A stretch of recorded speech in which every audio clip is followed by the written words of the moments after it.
বান্দা যদি আমার দিকে এক হাত এগিয়ে আসতে চায়, আমি বান্দার দিকে 2 হাত এগিয়ে যাই।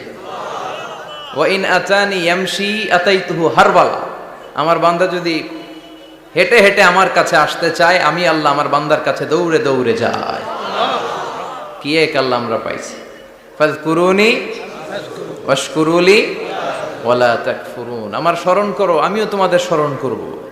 এজন্য আল্লাহ বলেন শুকরিয়া করো, নেয়ামত বাড়িয়ে দেব। কেউ আমাদেরকে নেয়ামত দেয় না, কেউ আমাদেরকে সুস্থ রাখতে পারে না, কেউ আমাদের মনের আশা পূরণ করতে পারে না, একজন ছাড়া। চিৎকার করে বলতে হবে, তিনি কে? আর যদি নেয়ামতের শুকরিয়া না করো, তাহলে জেনে রেখো আমার শাস্তি বড় ভয়ঙ্কর। আল্লাহর শাস্তির ব্যাপারে ভয় প্রত্যেক মুমিনের অন্তরে থাকার দরকার আছে না নাই? তুফান যখন আমরা দেখি, জলোচ্ছ্বাস যখন দেখি, ভূকম্পন যখন দেখি, থান্ডার বজ্রপাত যখন দেখি,